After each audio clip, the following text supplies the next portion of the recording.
তোমরা তো সবাই জানতে যে গুড়িয়ার পাপা ঘুরতে গেছিল সিকিম। তো কয়েকদিন পরে যে গুড়িয়ার পাপা আয়া পড়বো এটা আমি জানতাম না। আমি জানতাম তো 10-12 দিন পরে আইবো। তো আমি গেছিলাম বর করে গেছিলাম পরে আয়েশেরা দিয়ে গুড়িয়ার পাপা আয়েশের এদিকে লাগেজ বলতেছে সারপ্রাইজ দিয়ে লাইছে। আয়েশেরা মানে ফ্লাইটে করে আয়েশেরা খুব তাড়াতাড়ি আইবো আর কি। তো এদিকে আইতে সময় গুড়িয়ার লেখা ড্রেস আনছে।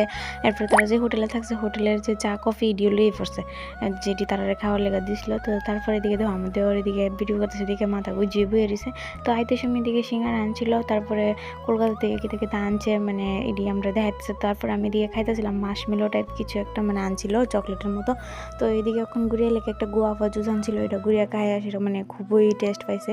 তো এটা খাওয়ানোর লেগে মানে করতেছিল। তো তারপরে আমাদের ওরে কইছি তুমি আমার আপুর ড্রেসটা একটু দেখাও, মানে আমি তোমার ভিডিও করতাম না। তারপরে যে মানে ক্যামেরা দেখলে লজ্জা পায় আর কি, ক্যামেরার সামনে আয় না। তো এদিকে বাড়ির মধ্যে চশমা দিয়ে বয়ে এসেছে। তো তারপরে এদিকে ওখানে আইতে সময় আনছিল মানে চিংড়ি মাছ গলদা চিংড়ি যেটা কয় এটা আর কি আনছিল কলকাতা থেকে। তো তারপরে আনছিল খাসির মাংস, মানে অল্পই আনছিল, আমরা তো কেউ খাই না, আমার শ্বশুর শুধু খায়। তো তার লেগে আনছিল অল্পই। তো এদিকে ওখানে দেখো আমি চারে ভিডিও করি হ্যাঁ মুখ ঘুরাই লেতেছে। আর এদিকে ঘুরিয়ে নতুন ড্রেসটা পরানোর লেগে খুব কানাকাটি করতেছিল। তারপরে পরে দিছে পরে দেখো কিতা করতে ড্রেসটা পরে তো অনেক খুশি হয়েছে। আর শ্যুটটারে পরানোর লেগে এদিকে এক হাত দিয়ে ধরে আর এক হাত দিয়ে টানতেছে, শ্যুট তো আর খুলে না।